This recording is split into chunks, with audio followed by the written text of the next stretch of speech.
आप बहुत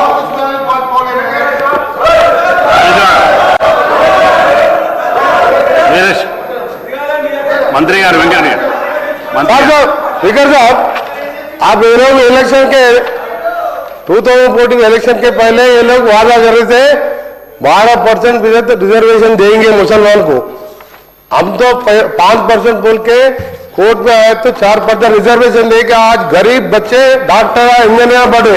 आप 12% का कभी बात करें? रिजर्वेशन कोई इंडिया में कोई भी नहीं है। हम लड़के सुप्रीम कोर्ट तो लड़के 12% रिजर्वेशन बोल के लोग वोट डाल लिए मगर रिजर्वेशन का बोलिए हम पढ़ने लिखने पर 4% रिजर्वेशन जो कांग्रेस पार्टी है जो सेक्युलर पार्टी आज भी देखो गरीबों को आप रमजान का तोहफा हम क्या दे रहे, आप क्या दिए थे? आज परसों में रमजान हो गए, आप एक बार गांव में जाकर पूछिए रमजान तोहफा हम क्या दिए, आप क्या दिए? వేముల వీరేశం గారు ధన్యవాదాలు అధ్యక్ష। బడ్జెట్ మీద మాట్లాడే అవకాశం ఇచ్చినందుకు మనస్ఫూర్తిగా మీకు ధన్యవాదాలు తెలియజేస్తా అధ్యక్ష। తెలంగాణ సబ్బండ వర్గాల సంక్షేమమే అభివృద్ధి ధ్యేయంగా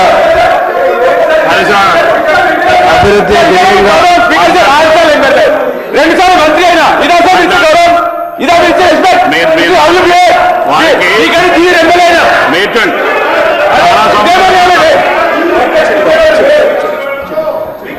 మీకు హరీశ్రావు గారు చాలా సార్లు మీకు రిక్వెస్ట్ చేస్తున్నాను, మీరు కంక్లూడ్ చేయమని చెప్తున్నాను। చాలా సభ్యులు ఇదైనా మీకు చాలా సమయం ఇచ్చారు, 1 గంట 30 నిమిషాలు మాట్లాడినారు, మిగతా సభ్యులు చాలా మంది ఉన్నారు। 3 రోజుల నుంచి మీరు కంక్లూడ్ చేయండి, గౌరవం ఉంటుంది దయచేసి। స్పీకర్ సార్ 3 రోజుల నుంచి చిన్నపిల్లలు చదువుకున్నట్టు నిద్రపోకుండా జ్వరం వస్తే 12 గోళీలు బుక్ చేసి ప్రిపేర్ అయ్యి వచ్చిన సార్, ఇంత కష్టపడి రాష్ట్రానికి మేలు చేయాలి కొన్ని సూచనలు ఇవ్వాలని వచ్చాం సార్। మా గొంతు నొక్కకు సార్, అరే మాకు బీఆర్ఎస్ ఎమ్మెల్యేలకు నిధులు ఇవ్వకపోతే కనీసం అసెంబ్లీలో మాట్లాడడానికి మైక్ కూడా ఇయ్యరా సార్? సార్ ఒక అరగంట సార్ దయచేసి ఒక అరగంట ఇవ్వండి సార్, దయచేసి ఒక అరగంట ఇవ్వండి సార్, దయచేసి ఒక అరగంట సార్। నా మీద కుట్ర చేస్తున్నారు సార్ శ్రీధర్ బాబు గారు, ఇది మీకు తగదు సార్। నేను మాట్లాడితేనే మైక్ కట్ అవుతుందా సార్? ఒక అరగంట ఇవ్వండి సార్, దయచేసి ఒక అరగంట సార్। చేతులు జోడించి ప్రార్థిస్తున్నా సార్, నేను మాట్లాడాల్సింది చాలా ఉంది సార్। మైనార్టీల గురించి, బీసీల గురించి, ఈ వెనుకబడిన వర్గాల గురించి మాట్లాడాలి సార్, గాల గురించి మాట్లాడితే మైక్ ఇవ్వరా సార్?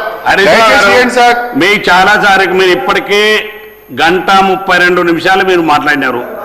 ఇప్పుడు ఇంటరప్షన్ అన్ని తీసేసినా కానీ 1 గంట 3 దయచేసి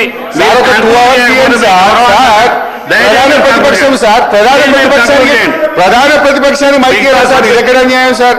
ప్రధాన ప్రతిపక్షాన్ని మైక్ ఇయ్యరా సార్? మొత్తం డిస్కస్ 4 అవర్స్ అనుకుంటే మీకు 1 గంట 32 నిమిషాలు మీరే మాట్లాడారు। What is wrong sir?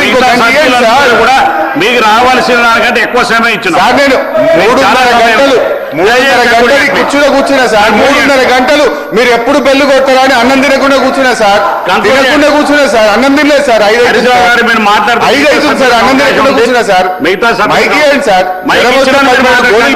Sir మీరు కంక్లూడ్ చేయండి, 5 నిమిషాల్లో కంక్లూడ్ చేయండి ప్లీజ్। 5 నిమిషాల్లో మీరు కంక్లూడ్ చేయండి, హాఫ్ అన్ అవర్ మీరు కంక్లూడ్ ప్లీజ్ సార్। మీరు 5 నిమిషాల్లో 3 రోజులు నిద్రపోకుండా చదువుకున్నా 5 నిమిషాల్లో కంక్లూడ్ చేయండి, మిగతా సభ్యులకి ఇచ్చేస్తాను సార్। ఒక హాఫ్ అన్ అవర్ సార్, దయచేసి 5 నిమిషాలు ప్లీజ్। అరే జరా ప్లీజ్ సార్, సలాం కర్తూ సార్।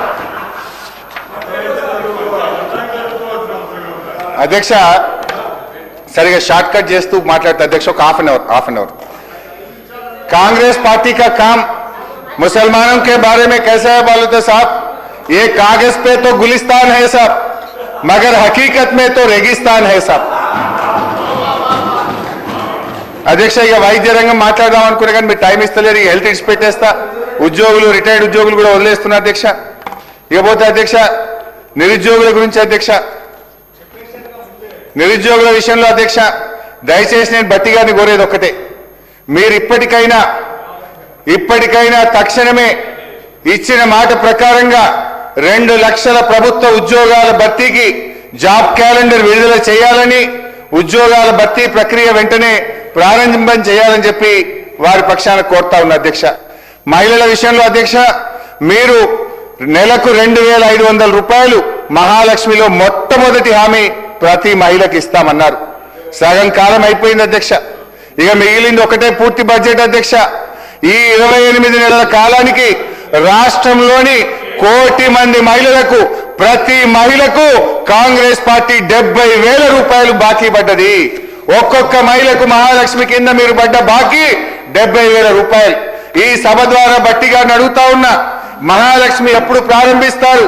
రాష్ట్రంలో బాండ్ పేపర్ మీద మీరే సంతకం పెట్టి ప్రతి మహిళకు ఇచ్చిన దాని ప్రకారంగా ఈ బకాయి 70,000 రూపాయలు ఈ రాష్ట్రంలోని ప్రతి మహిళకు ఎప్పట్లోగా చెల్లిస్తారో చెప్పాలని నేను అడుగుతా ఉన్నా. 1,00,000 కోట్ల వడ్డీ లేని రుణాలు లేవు, స్కూటీలు లేవు, తులం బంగారం లేదు, కేసీఆర్ కిట్లు లేవు, న్యూట్రిషన్ కిట్ లేదు, ఆరోగ్య మహిళ పథకం లేదు, బతుకమ్మ చీరలు లేవు, అంగన్వాడీ ఆశా వర్కర్లకు పెంచుతామన్న వేతనం 18,000 ఇంతవరకు పెంచింది లేదు. పెరిగిందేమన్నా ఉన్నదంటే మీ పాలనలో కడుపు కోతలు పెరిగినాయి, మహిళలపై అత్యాచారాలు పెరిగినాయి, క్రైమ్ రేట్ పెరిగింది అధ్యక్ష. చేయూత పెన్షన్ అధ్యక్ష. మహాలక్ష్మిలో చివరి హామీ మీరు వృద్ధులకు వితంతువులకు 4,000 రూపాయలు పెన్షన్ ఇస్తామన్నారు అధ్యక్ష. ఆనాడు కేసీఆర్ గారు 200 పెన్షన్ 1,000 చేస్తా అంటే ప్రభుత్వం వచ్చిన మొదటి నెలలోనే 1,000 రూపాయలు చేసి మా నిజాయితీని మేము నిరూపించుకున్నాం అధ్యక్ష. రెండవసారి ప్రభుత్వం వస్తే 2,000 రూపాయలు చేస్తామంటే ఆనాడు కేసీఆర్ గారు ప్రభుత్వం మొదటి కేబినెట్ లోనే 2,000 రూపాయలు ఇచ్చి మా నిజాయితీ నిరూపించుకున్నాం అధ్యక్ష. మీరు అధ్యక్ష సగం కాలం అయిపోయింది. మీకు డిసెంబర్లోనే 4,000 పెన్షన్ ఇస్తా, మనమడొచ్చి కాళ్ళొత్తుతాడు అని చెప్పి ముఖ్యమంత్రి గారు ప్రసంగాలు ఇచ్చారు. మరి ఏమైంది? ఈ రాష్ట్రంలో 43 లక్షల మంది పెన్షన్దారులు మా బట్టి గారు తీపి కబురు చెప్తారేమోనని మీ బడ్జెట్ ప్రసంగాన్ని శాసనసభ వైపు ఎంతో ఆశగా చూసిన వాళ్ళ కళ్ళల్లో మట్టి కొట్టారు. నేను బట్టి గారిని అడుగుతా ఉన్నా, దయచేసి ఈ రాష్ట్రంలో 43 లక్షల మంది పెన్షన్దారులకు ఎప్పటి నుంచి 4,000 రూపాయలు ఆసరా పెన్షన్ ఇస్తారో చెప్పండి. ఈ 28 నెలల కాలానికి రాష్ట్రంలో ఒక్కొక్క పెన్షన్దారుడికి 50,000 రూపాయలు బకాయి పడ్డరు. అది ఎప్పట్లోగా చెల్లిస్తారో చెప్పాలని అడుగుతా ఉన్నా అధ్యక్ష. R&B గురించి ఆర్టీసీ గురించి కూడా మాట్లాడాల్సి ఉండే, మీరు టైం ఇస్తలేరు కనుక R&B ఆర్టీసీ వదిలేస్తున్నా అధ్యక్ష. మా భూభారతి కూడా చాలా విషయాలు మాట్లాడదామని కానీ భూభారతిలో చాలా విషయాలు కట్ చేసి స్ట్రైట్ గా సాదా బైనామాకు వస్తున్న అధ్యక్ష. ఆనాడు బీఆర్ఎస్ ప్రభుత్వ హయాంలో అధ్యక్ష కేసీఆర్ గారు ఉన్నప్పుడు 6,18,000 మందికి ₹1 ఖర్చు లేకుండా సాదా బైనామా అమలు చేసి పట్టా పాస్ పుస్తకాలు ఇచ్చాం. కానీ వీళ్ళు ఏం చెప్పారు? మేము రాగానే 2వ విడత సాదా బైనామా పూర్తి చేస్తామన్నారు అధ్యక్ష. కానీ జరిగింది ఏంది అధ్యక్ష? 4,06,991 దరఖాస్తులు రిజెక్ట్ చేసినారు. కేవలం 177 మందికి మాత్రమే సాదా బైనామా అమలు చేశారు. అది అమలు చేసే ఉద్దేశం లేక మెలిక పెట్టారు. ఏం మెలిక? మీకు అమ్మిన వాళ్ళు బాండ్ పేపర్ మీద రాసిస్తే సాదా బైనామా అమలు చేస్తాం, అమ్మినోడు రాసియడు, నువ్వు సాదా బైనామా చెయ్యవు అంటే 8 లక్షల మంది సాదా బైనామా దరఖాస్తుదారుల నోట్లో మట్టి కొట్టారు. వాళ్ళకి ఇచ్చిన మాట తప్పారు మీరు. ఆనాడు LRS ఫ్రీ అన్నారు, గవర్నమెంట్ రాగానే ముక్కు పిండి ఇలా LRS వసూలు చేస్తున్నారు.